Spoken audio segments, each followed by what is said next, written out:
What's going on? What's going on? Brutus here with another Ain't Nobody war recap video where we had an arranged war versus JTJ. Came away with the victory, 72 to 70. Total destruction by bested by approximately 2.1%, approximately. So the breakdown was 2-6-17. Let's take a look at what JTJ did to our side. They were able to easily double, I will say easily double, our top Town Hall 11s. They did not. They got one 10v10 3 from the Wu Tang. I mean, to bring the pain, X-Tang in the membrane. Sorry. All right. So that's probably not even Wu Tang, but I do love Wu Tang. But this is the Swoo Tang clan. He got the 10v10, and of course they cleared all our 9s. For Ain't Nobody, we doubled the. Painfully, but we did. We doubled the top 11s. We did match percentage up top, collectively, which is interesting. And we got one 10v10 3, and that came by Viva Java ISD. Nice job to him. And then of course all the 9s were cleared. Let's take a look at some other statistics. It took them a grand total of just 5 attempts to double the 11s, compared to Ain't Nobody's 8. That number 2 really just eluded a lot of people. Hi. Yeah. Okay. Yeah. Okay. So 4 for 4 on our dips. Great job, Town Hall 11s. And then for JTJ, they were 50%. So tough. And that really is what made or break the war right there. Great war, hard fought. I will tell you guys, we got our butt whooped on Town Hall 9. They came out, and I'll show you guys right here, defenses. Right about down here. Not very many took 2 attacks. You just take a look. The Town Hall 9 starts right at Tai, myself, Toyang, El Crash, that's 4. Sandman is 5. And Giggity Goo did give them some trouble with 4, but there wasn't very many. Out of 17, there was, what, 7 that weren't fresh? And you take a look at us. We did okay. There was 1, 2, 3, 4, 5, 6, 7, 8 bases, but there was like 4 of them that took 3 attempts. So it wasn't our. They bested us on the 9 game. If you ask me, they had more than enough scouts. So it was a really good war. Let's take a look at their clan description. If you guys are interested, let's give them the respect right there. I believe they're in the playoffs for the CWL Light, or maybe lock that in, maybe not. I don't know. Haven't followed that in a while, but want to give them a shout for that. Let's take a look at some replays here. Let's go down to the 10v10 Viva Java. Base was just begging for a Bowler Witch attack, and you can see why with the double jump you get access to the entire base. This is definitely something that you need to do. It was weird for me not to see a WBT-isk type of Bowler Witch attack, but this base didn't really call for it with the queen outside with a walk. Instead, we just invested it all into the front here. Really sexy plan. For me, what really made this raid was the left side here, the Bowler Witch combination on the far left. That they did so much great work funneling around. You can see what's going to happen on that. And then, of course, the queen. Just the outside funnels were just on point. Really on point. Nice raid. We'll go to ×2. Never really stopped the steady stream of Larrys on the outsides, which only helped distract at what seemed opportune moments. And then finally the queen ability finishes it off here. Great job, buddy. Okay, we'll bounce out of here. And we're going to say, let's bounce back up and talk about Vish. I want to talk about CR and Vish. Vigorous. CR and Vigorous. Vigorous took down the number 2 that on the 6th attempt. And CR and also was perfect on his dips. I just want to say special shout out to David How Kip from Manipur, India. He did really great this war. So David How Kip from Manipur, India. And if I said that wrong, I'm sure I'm going to hear it in the comments. Whatever. This is keep going down. No other 10v10s. I did want to stop at number 19. which has the world's largest funnel. Stone Hobo, double jump. No, I'm sorry, single jump. And you can see why. I mean, one jump gives you access to half the base. And then your 14 hogs with 2 heals give you the other, the rest of the half of the base. Pretty, you'll see, pretty unabated to really traps. You can see the angle that comes down. I think there's only 2 spring spots. You can see what happens here. It's really nice. So yeah, that's probably as wide as funnel you can get. His funnel is still going on. His funnel goes from this mortar down to this mortar. That's his funnel. Just blows me away. Then comes in his 30-30 Royals with some bowlers and an unbroken golem. Wounded golem on the top with 5 or 4. Well, now it's only like 4 wizards behind that, which really helps out the top side. And then you can see that right with this half of the base, this is a cleanup. That Tesla Farm stopped the first hog attack cold. It was really well placed, Tesla Farm, if you ask me. And then he just like sprinkles in the hogs and get the F out of here. I mean, his kill squad almost took it by themselves. But you can see this is the one trap, spring trap after this archer tower that it could be, as well as over here by the cannon. But his hogs never really have to worry about it at all. He ends up bagging a heal spell. But it is a cleanup. But nevertheless, it's still a sexy ass attack if you ask me. Nothing like a warm glass of just insider. Nice job, Justin. I can't even say it with a straight face. Let's take a look at one more. I wanted to look at 24. Crispy bacon. This base, I wasn't quite sure why we were taking certain approaches on it. It didn't make sense to me. I felt like we were trying to overcomplicate something rather than taking a simplistic approach. So a couple of attacks, not that they're not great plans. Someone said on chat, and I agree with it, you might have even heard it in your clan, there is more than one way to skin a cat. So which I promptly replied, remind me never to come over for dinner if you know how to skin a cat 100 ways.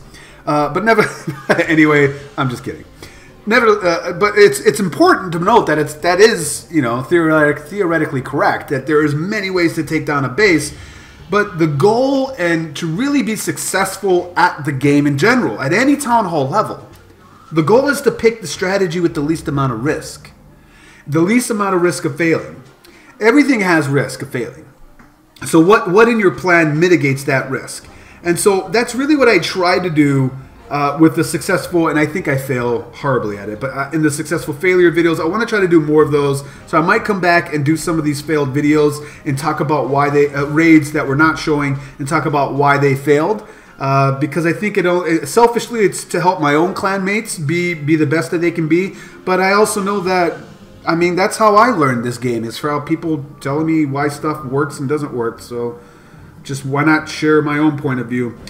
Personally, on this base, when I first saw it, I'm like, just do a cold blood Lalo. Take out the queen and air defense over at the 9 o'clock position. You get 2 archer towers with it. I guarantee you that you just crush the base, especially with the ground expo, which is a no-no in base building nowadays.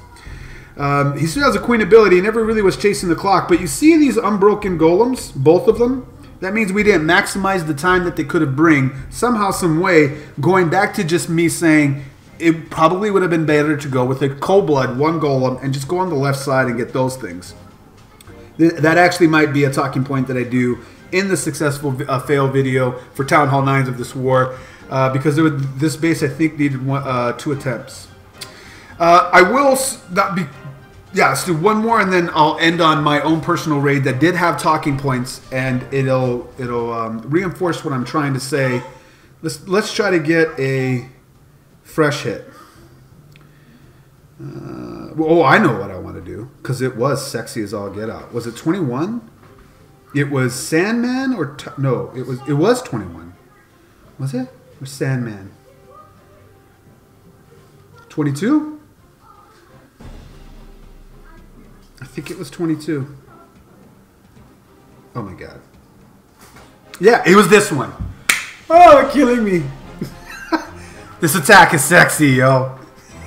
It really is. Look at this super wide funnel. And those golems are for the funnel as well as his wizard turning into mini kill squads. That middle one is really what his kill squad pushes for. That's for his royals. And you can see how the golems get lucky enough to reroute on the bottom. But even if they stayed on the bottom here banging on these walls, that wizard left over would have gotten all of that by himself. And even the trash over here on the right with the storage. You can see how this wizard over here on the far left is working on the trash ring. That's what I mean would have happened on the bottom.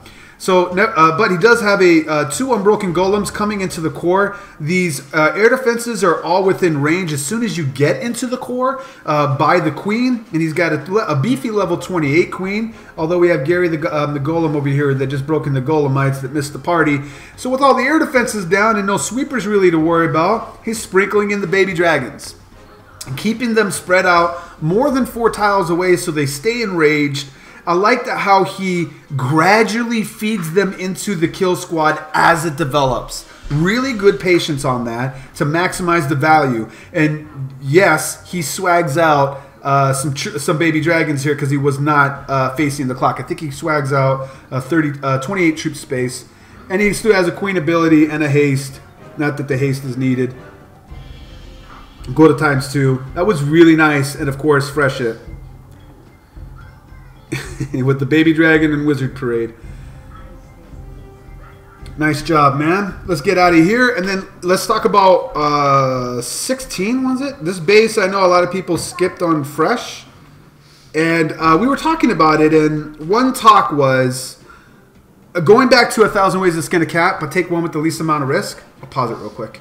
Somebody wanted to, and I saw this angle as well. You could do a stoned go-lalo or gobo-lalo, where you come from this side, like jump on the bomb tower, and you can get these air defenses. The queen can get them, or even just finagle your kill squad in a way that you can get them on the way in. To me, I didn't really see the back end as much. It didn't quite sit well with me. I saw all this trash on the far right being really hard to funnel. Not that it can't be, but it's an added. Something could go wrong. I didn't see that so like overwhelmingly. Like I know for a fact I'm going to crush this base. So when we were talking it through, I didn't even know that it was going to become uncalled. But I've seen this style before, and I knew if I could just get these two air defenses and the queen, I'm home free. Because the sweeper's blowing this way, I can drag my hound clear across the base with 3 of them, and I know I could crush it. So going back to 100 Ways to Skin a Cat, this is way number 56. Really just patient on the funnel, get that going on. Jump is, I mean, you could wall breaker in, but I didn't want a wall breaker fail. It's just an added risk. And look, there's a Tesla right there, which could have picked off if I wasn't quite prepared for that. Plus, I didn't want to give my kill squad an excuse not to get in to get to the queen. My queen could reach over and shoot her as soon as my queen gets into the aggro line of the altar right there. But why take all that risk? You know, why take any of that risk? To me, I'll just put down a jump and everything goes just fine. So everything's going great. Queen goes down. CC is done. Now I'm going to drag my hound, and they stay. Somebody was asking why I do this. I dropped this hound from in between here. Somebody asked me why do I send my second hound from literally around the same spot. It's so that when this hound is no longer in range of this archer tower, when it does become in range, and this was a poor example because these are going to outfly it by just a little bit, the next thing it'll aggro will be the second hound flying in. And by the time they get over there, they're already on top of it kind of deal. And then the heal was for the unprotected or unanchored is how I like to refer to it. Unanchored by an air defense, like the air targeting defenses are not covering an air defense, so they're not distracted. That's where I had the heal for. I don't think I lost a single freaking loon. And I bagged 2. So, or I think I speeded up on the back end. Not that it was needed anyway. I mean, I didn't need the haste. So what I'm getting at is it's always good to have a second pair of eyes talk it out, because when I'm looking at this base and someone said they called it, I immediately asked them, what was your plan for it? I want to know, what did you see that I didn't?